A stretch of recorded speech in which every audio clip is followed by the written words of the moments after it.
Albatta, azırkı jаш baldarga bolup atkан zulum emne? Jаш baldarga bolup atkан zulumdun eng birisi uşul jаш baldarga koş көңүл мамиле кылыш. Бул дагы жаш балдарга чоң зулум болуп атат азыркы учурда. Кандай кош көңүл болунот? Ага көп көңүл бурулбайт. Анын тарбиясына көп көңүл бурулбайт. Аны менен кошо көп убакыт өткөзүлүнбөйт. Пайгамбар алейхиссаламдын хадиси бар. Инна фил жанна дарун юқалу лаху дарул фарах. Бейиште бир коргон, бир үй бар дейт. Ал коргондун аты Фарах, курсанчылык коргону. Ал коргонго бейиштеги ошол үйгө ким кирет десе, ман фарраха сибян, жаш балдарды кубанткандар кирет. Бөбөктөрдүн, жаш балдардын жүрөгүнө курсанчылык тартуулагандар. Жаш балдарды кубанткандар ал немеге, ал коргонго кирет дейт. Азыр эмне болуп атат? Азыр жаш бала 2-ге чыккан, 3-кө чыккан, 4-кө чыккан жаш бала атасынын алдына турат. Ата мен бияктамын деп. Ата мени карап кой, мен бияктамын деп атат. Ата эмне кылат? Ата телефон менен, ата телевизор менен, ата иш менен, ата башка иштер менен. Эртең ошол жаш балаңыз, ошол уулуңуз 4 жашардагы жаштык мезгилде сиз ага көңүл бурбаган уулуңуз эрте 25 жашка толгон мезгилде сиз ага ошентип каласыз. Балам, мен бияктамын, мени кара.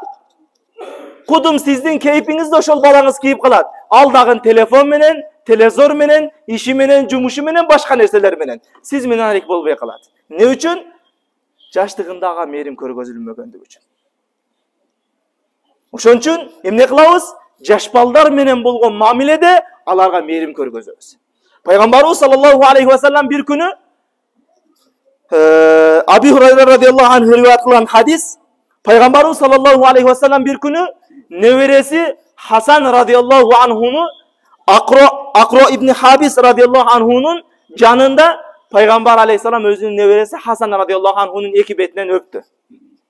Ошол мезгилде Акро радиаллаху анху айтат: "Я Расулаллах, инна ли ашратун минал валад, лам уқаббилха абад." Я Расулаллах, менин 10 балам бар деди. 10 балам бар.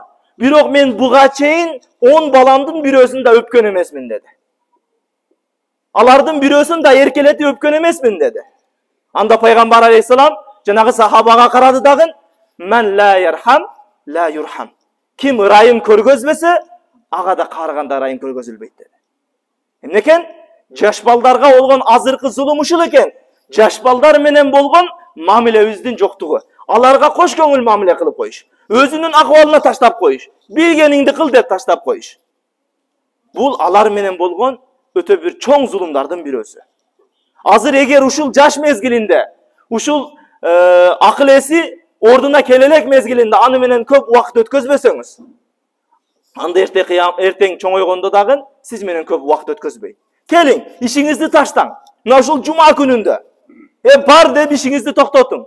Бар деп ушул бүт бардык сизди алакса турган нерселерди, телефон, телевизорду токтотуң.